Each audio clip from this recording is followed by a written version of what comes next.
খেয়াল করে দেখো আমাদের এখানে দেওয়া আছে কি একটা কণা অর্ধেক পথ যায় হচ্ছে v0 বেগে, বাকি অর্ধেক পথের অর্ধেক সময় যায় v1 বেগে এবং বাকি অর্ধেক পথের সময় যায় হচ্ছে আমাদের v2 বেগে। তাহলে পুরো গতিবেগ শেষ করতে গড় বেগ কত হবে? আমরা একটা সিনারিও দেখতে পাচ্ছি তোমাদেরকে সহজভাবে বোঝানোর জন্য। খেয়াল করো, কণাটা হচ্ছে ধরো এ বিন্দু থেকে বি বিন্দুতে গেল এবং এ থেকে বি বিন্দুটা হচ্ছে তার টোটাল যাত্রাপথের অর্ধেক অংশ। টোটাল যাত্রাপথ যদি s হয় তাহলে আমি ধরে নিলাম s/2 হচ্ছে কি এ থেকে বি এর ডিস্টেন্স, এবং এক্ষেত্রে কণাটার বেগ ছিল কি v0 পরিমাণ বেগ। এখন বি বিন্দুতে যাওয়ার পর বি থেকে সি এর যে ডিস্টেন্সটা সেটাও আবার s/2 হবে, মানে টোটালটার অর্ধেক ডিস্টেন্স হবে। এবং এক্ষেত্রে বাকি অর্ধেক পথের বাকি পথের অর্ধেক সময় যায় হচ্ছে v1 বেগে।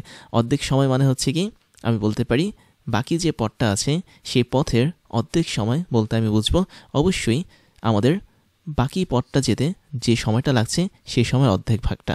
মানে আমি একটু সহজ করে বলি যে তুমি ধরে নাও আমাদের এখানে এ থেকে বিতে যেতে সময় লাগছে হচ্ছে t1 পরিমাণ সময়, আবার বি থেকে সিতে যেতে লাগছে আমাদের ধরো t2 পরিমাণ সময়।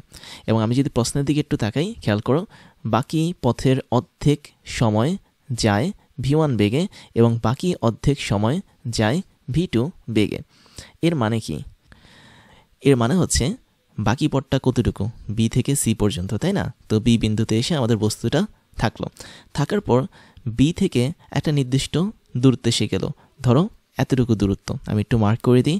এবং এই দূরত্বটাকে তুমি কি ধরতে পারো? আমরা এটাকে ডি ধরতে পারি, ডি দূরত্ব।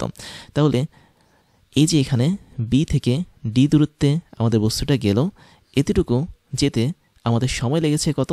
টোটালটার অর্ধেক সময়। তো আমি এখানে টোটাল সময়টা ধরেছি বি বিন্দু থেকে সি বিন্দু পর্যন্ত t2 সময়। তাহলে আমাদের বি থেকে ডিতে যেতে আমাদের সময় লাগবে কত?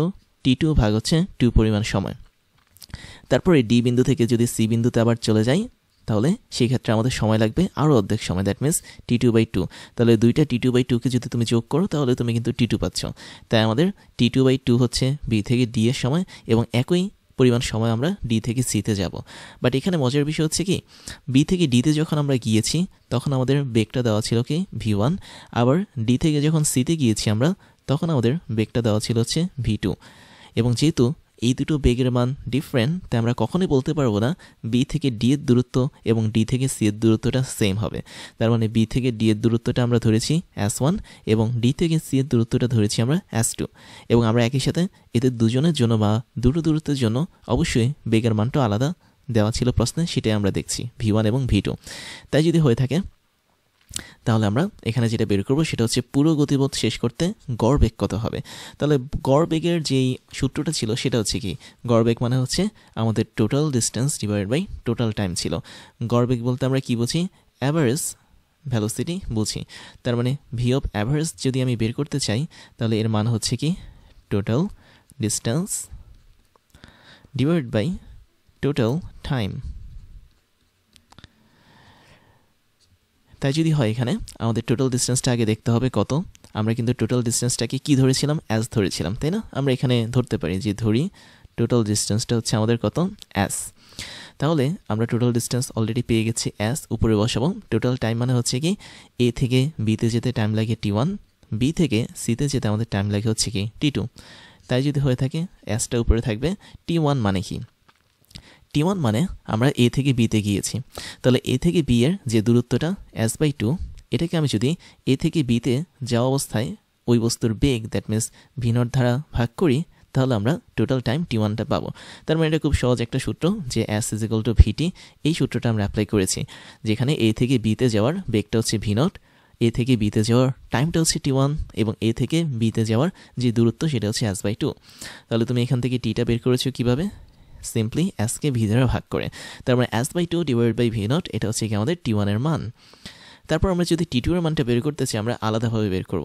t2 মানে কি খেয়াল করো, t2 মানে হচ্ছে b থেকে c বিন্দুর যে দূরত্বটা ছিল সেটা, আর b থেকে c বিন্দুতে আমরা t2 কে বের করব দুইটা জিনিসকে যোগ করে, তাই না? প্রথমে b থেকে d বিন্দুর দূরত্ব এতটুকুর জন্য সময় বের করব, তারপর d থেকে c বিন্দুর জন্য সময়টাকে বের করব। তাহলে আমরা আলটিমেটলি যেটা পাবো সেটা হচ্ছে আমরা এখানে t2 এর বদলে লিখতে পারি b থেকে d পর্যন্ত যাবার সময় that means t2/2 plus D থেকে সি বিন্দু পর্যন্ত যাওয়ার সময় দ্যাট মিনস T2/2, অর্থাৎ আমরা এখানে টোটাল সময়টাকে আরও একবার ভাগ করে দিলাম। আমরা T2 বলতে আসলে বি থেকে সি বিন্দুকে বোঝাচ্ছি, বাট আমরা এই যে এখানে দেখতে পাচ্ছি এদের মাঝে বি থেকে ডি বিন্দু পর্যন্ত যেতে সময় লাগে T2/2, আবার ডি থেকে সি বিন্দু পর্যন্ত যেতে সময় লাগে T2/2। যেহেতু এই দুটো আলাদা ভাগে আছে, তাই আমরা T2কে ইচ্ছা করলে এই দুটো ভাগে লিখতে পারি। তাই যদি হয় আমাদের, তাহলে আমরা পরবর্তী লাইনটা লিখতে পারবো অনেকটা এরকমভাবে যে উপরে থাকবে হচ্ছে আমাদের S, আচ্ছা আমি একটু ঠিক মতো লিখি, উপরে হচ্ছে S থাকবে, নিচে থাকবে হচ্ছে S/2V0, তারপর হচ্ছে আমাদের এখানে থাকছে T2/2। খেয়াল করো T2/2 কিন্তু এখন অন্য একটা ফর্মেটে থাকবে। এই যে এখানে T2/2 এটা আসলে বি থেকে ডি এর দূরত্ব, মানে দূরত্ব পর্যন্ত সময়কে নির্দেশ করছে। আর বি থেকে ডিতে যেতে আমাদের বেগ লাগছে V1, বি থেকে ডিতে যেতে আমাদের যতটুকু সরণ সেটা আমি ধরে নিলাম S1 পরিমাণ সরণ লাগছে। তাহলে S1 পরিমাণ যদি সরণ লাগে, তাহলে আমাদের অবশ্যই T2/2 এটার মানটা হবে অবশ্যই কত, S1 ডিভাইড বাই হচ্ছে V1 বেগ, যেটা আমরা এখানে করেছি। তাহলে S1 ডিভাইড বাই V1 যে বেগটা সেটা আমরা এখানে বসিয়ে দেব। তাই যদি হয় তাহলে আমাদের এই জিনিসটা এখানে বসবে কত, S1 ডিভাইড বাই হচ্ছে V1 প্লাস আমরা পরবর্তী অংশটা দেখব। পরবর্তী অংশে কি দেওয়া, আমাদের এখানে আরেকটা T2/2 বের করতে হবে, এবং এতটুকু T2/2 যদি বের করতে চাই আমাদের দূরত্বটা হচ্ছে ডি থেকে সি পর্যন্ত। তাহলে ডি থেকে সি পর্যন্ত আমাদের দূরত্বটা হচ্ছে কত, S2।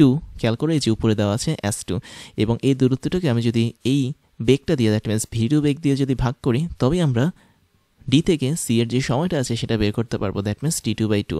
তার মানে এখানে আলটিমেটলি T2/2 এর এটার জন্য আরেকটা মান আমরা এখানে পাচ্ছি। কত পাচ্ছি, আমি একটু পাশে লিখি, T2/2 এটার আরেকটা মান পাচ্ছি হচ্ছে অবশ্যই S2 ভাগ V2।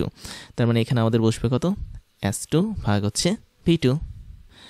এখন আমরা চাইলে এটা কিন্তু একটু সামনে কন্টিনিউ করতে পারতাম, বাট এখানে একটা প্রবলেম তৈরি হতো। কি প্রবলেম তৈরি হতো খেয়াল করে দেখো, আমরা কিন্তু ধরে নিয়েছিলাম S হচ্ছে টোটাল দূরত্ব, এটাও ধরে নিয়েছিলাম আমরা যে বি থেকে সি এর দূরত্ব, এ থেকে বি এর দূরত্ব হচ্ছে কি S/2 করে, এবং একই সাথে আমরা বি থেকে ডি, ডি থেকে সি এদেরকে আবার ভাগ করেছি S1 এবং S2 এই সমস্ত দূরত্বতে।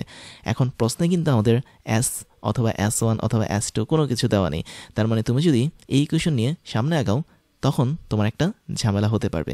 কি ঝামেলা, সেটা হচ্ছে এখান থেকে তুমি S1 S2 এদেরকে সরাতে পারবে না, এবং উপরে নিচে Sটাকেও কিন্তু সেভাবে কাটতে পারবে না। তার মানে ইকুয়েশনটা অনেক জটিল হয়ে যাবে। তাই তোমরা এই পদ্ধতিতে যদি করতে চাও, আমি দেখিয়ে দিলাম একটা প্রবলেম হতে পারে।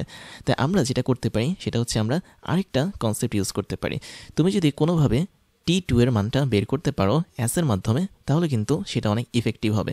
তখন হবে কি, উভয় পক্ষে S থাকবে, উপরে নিচে S কাটা যাবে। তাই তুমি এভাবে করে দেখলে যে এটার ভবিষ্যৎ অন্ধকার, তাই আমরা এখন আলোকিত ভবিষ্যতের জন্য T2কে আলাদাভাবে বের করব। T2 আসলে কি ছিল, T2 ছিল আমাদের বি থেকে সি পর্যন্ত যে দূরত্ব গিয়েছি এই টোটাল দূরত্বে যাওয়া সময়ের মান। তার মানে আমি যদি এখানে দ্বিতীয় অংশের কথা বলি, আমি যদি ছোট্ট করে এখানে তোমাকে দেখাই, ধরো তুমি বি থেকে সি পর্যন্ত একটা অপারেশন চালাবে, তাহলে বি থেকে সি পর্যন্ত তোমার দূরত্বটা কি ছিল, S/2। তাহলে এই দূরত্ব যাওয়ার জন্য তোমাকে কি কি পথ অতিক্রম করতে হয়েছে, অবশ্যই দুইটা পথ অতিক্রম করতে হয়েছে। একটা হচ্ছে বি থেকে ডি, আরেকটা হচ্ছে ডি থেকে সি, তোমরা ছবি থেকে দেখতে পারো। তাহলে এখানে আমরা T2কে যদি সরাসরি বের করতে চাই, আমরা এখানে করতে পারি S/2 = BD। বি থেকে ডি মানে হচ্ছে কি S1, তাই না, এটা ছিল S1, আর এখানে ডি থেকে সি ছিল কি S2। তো আমরা এখানে চাচ্ছি কি S1 S2 এদেরকে না রাখতে। তাহলে S1 মানে কি, S1 মানে হচ্ছে দূরত্ব, দূরত্ব মানে কি বেগ গুণন সময়। তাহলে বি থেকে ডি এর যে বেগটা ছিল সেটা ছিল V1, সময়টা ছিল কত, সময়টা ছিল অবশ্যই T2 ডিভাইড বাই হচ্ছে 2, যেটা তোমরা অলরেডি জানো। আবার S2 যেটা, সেটা কি ছিল, সেটা হচ্ছে ডি থেকে সি এর দূরত্ব, আর এই দূরত্বটা হচ্ছে কি V2 × T2 ভাগ হচ্ছে 2, এতটুকু। তো এটা যদি তোমরা এখন সলভ করো, তাহলে তুমি যেই ফরম্যাটটা পাবে, আমি একটু সরাসরি যদি লিখি তাহলে দেখতে পাচ্ছ এখানে আমি T2 এর মানটা যদি সরাসরি বের করি, তোমরা হিসাব করে দেখতে পাবে এর মান আসবে S/V1 + V2। আমি এখানে সরাসরি করেছি, এক চোখে দেখাই, তোমরা চাইলে এটা খাতায় একটু এক্সট্রাভাবে করে করতে পারো। যদি আমি এখান থেকে T2 এর মানটা বের করি, সেটা হবে কি S/V1/V2, নট V1 V2, এটা আসলে V1 + V2। তো এটা গেল আমাদের T2 এর মান। এখন আমরা করব কি, এই জায়গাটাতে এই T2 এর মানটা বসিয়ে দেব, এটার ভবিষ্যৎটা উজ্জ্বল কিনা। তাহলে চলো আমরা এটা একটু বসিয়ে দেখি যে আলটিমেটলি এখানে কোনো কাটাকাটি করা যাবে কিনা। তাই যদি হয় আমরা এখান থেকে এই সমীকরণটা টানতে পারি, টানলে কি হবে, V average is equal to পাবো আমরা অ্যাস ডিভাইডেড বাই T1 যেটা ছিল সেটা আগের মতোই অ্যাস বাই 2 বসাতে পারি, ভাগ হচ্ছে V0, আর এখানে আমরা বসাতে পারি সরাসরি T2 এর মান, সেটা হচ্ছে as divided by V1 plus হচ্ছে V2। তাই যদি হয়ে থাকে তাহলে আমরা পরবর্তী লাইনে যা পাবো সেটা হচ্ছে অ্যাস থাকবে উপরে, নিচে থাকবে অ্যাস ডিভাইড বাই 2 V0, আর এখানে থাকবে হচ্ছে as divide by V1 plus হচ্ছে V2। এবং এটা যদি আলটিমেটলি তোমরা সলভ করো তাহলে তোমরা যেটা পাবে সেটা হচ্ছে উপরে নিচে অ্যাস কাটা যাবে, সব কিছু যদি কাটা যায় তাহলে কোথায় করব, কোথায় করার জায়গা নাই, আমরা একটু উপরে নিতে পারি এটাকে, ধরো এই লাইনটাকে উপরে টেনে নিই, তাহলে এই জায়গাটাতে আমরা করতে পারি। তাহলে আমাদের মান কত আসবে, উপরে আসবে হচ্ছে, ধরো আমি নিচে যদি লসাগু করে ফেলি সরাসরি উপরে তো 1 আসবে, যেহেতু উপরে নিচে অ্যাস কাটা যাবে, আর নিচে থাকবে হচ্ছে কত, আমাদের লসাগু করলে আসবে হচ্ছে কত আসবে, এটা আমাদের আসবে হচ্ছে 2 V0টা থাকছে V1 প্লাস V2, মানে আমি লসাগু করেছি সরাসরি, আর এখানে থাকছে হচ্ছে যেহেতু উপরে 1 ছিল, দ্যাট মিনস দেখো AS এবং AS সবগুলো কাটা, তাহলে এখানে 1 divide by 2 V0 plus 1 divide by V1 plus V2 থাকবে, আর উপরে 1 থাকবে। তাই যদি হয়ে থাকে তাহলে, আচ্ছা তোমরা হয়তো নাও বুঝতে পারো, আমি একটু সুন্দরভাবে করি এটা, কেন অ্যাসটা কাটা যাবে আমি একটু বলি। তুমি যদি উভয় পক্ষ থেকে এখন অ্যাস কমন নাও তাহলে এখানে কিন্তু আর অ্যাস থাকবে না, 1 হয়ে যাবে, এখানে আমাদের 1 হয়ে যাবে, আলটিমেটলি এই নিচের অ্যাস আর উপরের অ্যাসটা কিন্তু তখন কাটা যাবে। তো এটা তোমরা অলরেডি হয়তো ধরতে পেরেছো, তাও তোমরা যারা ধরতে পারোনি তাদের জন্য এটা দেখিয়ে দিলাম। এবার আমরা একটু সামনে আগাই, আমরা নিচেরটাকে লসাগু করলে এত পাবো, আর উপরে পাবো কি V1 প্লাস V2 প্লাস হচ্ছে 2 V0 পাবো। তোমরা যদি খুব ভালো হয়ে থাকো লসাগুতে তাহলে দেখবে এরকম একটা জিনিস তোমরা পেয়ে যাচ্ছ, এবং আলটিমেটলি তোমরা এটা কি হিসেবে পেয়েছো, এটা পেয়েছো হচ্ছে ভি অ্যাভারেজের ভ্যালু হিসেবে। এবং সবশেষে আমি যদি ভি অ্যাভারেজের ভ্যালুটা ব্ল্যাক কালারে লিখি তাহলে দেখবে 1 ডিভাইড বাই এই টোটাল অংশটা আছে, তার মানে এটাকে আমি যদি উল্টে দিই সেটাই হবে কি আমাদের অ্যান্সার। তাহলে টোটাল অংশ উল্টে দাও, আমাদের আসবে 2 V0 উপরে চলে যাবে, V1 প্লাস V2 চলে আসবে, এবং নিচে থাকবে হচ্ছে V1 প্লাস V2 প্লাস হচ্ছে 2 V0। তো আলটিমেটলি এই যে জিনিসটা আমরা পেলাম এটা হচ্ছে কি আমাদের এক্সাক্ট অ্যান্সার। তাহলে এই অ্যান্সারটা তোমরা খেয়াল করে দেখতে পাবে যে এই জায়গাটাতে আমাদের কোনো আননোন কোনো কিছু নেই, দ্যাট মিনস আমরা প্রশ্নের মধ্যে যা পেয়েছিলাম, V0 পেয়েছিলাম, V1 পেয়েছিলাম, V2 পেয়েছিলাম, সব কিছু কিন্তু আমাদের এই জায়গাটাতে আছে। তাই তোমরা যখন কোনো একটা ইকুয়েশন এভাবে সলভ করবে বা ম্যাথ সলভ করবে তখন মনে রাখবে যেটাকে তোমরা ধরেছো, যেমন আমরা অ্যাসকে ধরেছি, S1 S2কে ধরেছি, এগুলো যেন কখনোই আমাদের এক্সাক্ট অ্যান্সারে না আসে। তাই এটাই হচ্ছে কি আমাদের অ্যাকচুয়াল অ্যান্সার। তো আই থিঙ্ক তোমরা সবাই এই ম্যাথটা 100% কমপ্লিট করতে পেরেছো, তাই তোমাদেরকে আবারও একবার জানাচ্ছি কংগ্রেচুলেশন। এবার ওয়েডিমির পক্ষ থেকে তোমাদের জন্য থাকছে দারুণ কিছু সারপ্রাইজ, যার প্রথমটা হচ্ছে ডিজিটাল লাইব্রেরি। আমাদের এই লাইব্রেরির লিঙ্ক তুমি পেয়ে যাবে এই ক্লাসের ডিসক্রিপশন বক্সে, যেখানে আমাদের প্রত্যেকটা ক্লাসের লিঙ্ক এবং নোটগুলো পেয়ে যাচ্ছ কেবলমাত্র এক ক্লিকে। তুমি তোমার পছন্দের মতো যে কোনো সাবজেক্টের ক্লাস করতে পারবে এই লাইব্রেরি থেকে, যে কোনো ক্লাসের নোট তুমি ডাউনলোড করতে পারবে দেশের অন্যতম এই বড় ডিজিটাল লাইব্রেরি থেকে। এরপর তোমাদের জন্য থাকছে আমাদের বেস্ট রিসোর্স থেকে তৈরি করা ক্লাসগুলো, যেখানে আমরা বিশ্বের টপ লেভেলের বইগুলো ফলো করে তোমাদের জন্য ক্লাসগুলো বানিয়ে থাকি। সেই সাথে আমাদের অনেকগুলো অফিসিয়াল বই আছে, যার মধ্যে হাজারো প্রবলেমগুলো নিয়ে আমরা তোমাদের জন্য ক্রাশ চ্যালেঞ্জগুলো বানাই, যেগুলো আমরা ধরে ধরে তোমাদেরকে সলভ করাই। তারপরে তোমাদের জন্য থাকছে হচ্ছে আমাদের পেইড কোর্সের সুযোগ, যেখানে তোমরা ফ্রি ক্লাসগুলোতে এত পরিমাণ সুযোগ পাচ্ছ, এবং সেখানে পেইড কোর্সগুলো তোমাদের জন্য, তোমাদের প্রিপারেশনের জন্য অনেক বেশি পরিমাণ ইম্পর্টেন্ট, যেগুলো তোমাদের প্রিপারেশনগুলোকে এক্সট্রা একটা লেভেলে নিয়ে যাবে। আমাদের পেইড কোর্সগুলো সম্পর্কে ডিটেলস জানার জন্য তোমরা আমাদের এই ক্লাসের ডিসক্রিপশন বক্সে যেতে পারো, সেখানে আমাদের অফিসিয়াল ওয়েবসাইটের লিঙ্ক পেয়ে যাবে, এবং সেখানে গিয়ে তোমরা জানতে পারবে আমরা বছরের কোন সময়টাতে কোন ধরনের কোর্সগুলো রানিং করাচ্ছি এবং কোন ধরনের কোর্সগুলো আমরা পরবর্তীতে লঞ্চ করব। এরপরে তোমাদের জন্য থাকছে আমাদের স্টুডেন্ট কমিউনিটি, তোমরা সেখানে জয়েন করতে পারো। আমাদের অফিসিয়াল ফেসবুক পেজের লিঙ্ক হচ্ছে facebook.com/oedemy, এবং তোমরা চাইলে আমাদের ফেসবুক গ্রুপেও জয়েন করতে পারো। গ্রুপের লিঙ্ক হচ্ছে facebook.com/groups/oedemy।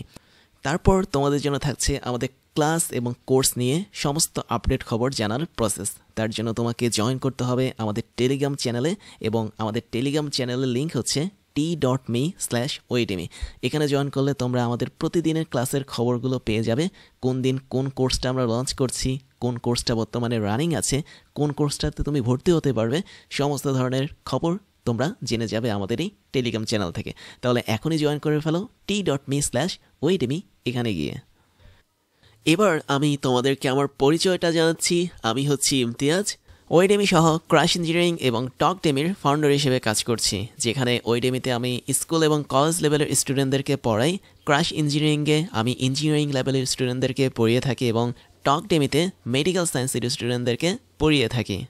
সেই সাথে আমি বিগত 10 বছর ধরে 5 লাখেরও বেশি স্টুডেন্টদেরকে অনলাইন এবং অফলাইনে পড়িয়েছি। আমার এডুকেশনাল ব্যাকগ্রাউন্ড হচ্ছে বিএসসি কমপ্লিট করেছি ইলেকট্রিক্যাল অ্যান্ড ইলেকট্রনিক ইঞ্জিনিয়ারিং নিয়ে, এমএসসি কমপ্লিট করেছি বায়োমেডিক্যাল ইঞ্জিনিয়ারিং নিয়ে এবং বর্তমানে একটা ইউনিভার্সিটিতে লেকচার হিসেবে কাজ করে যাচ্ছি।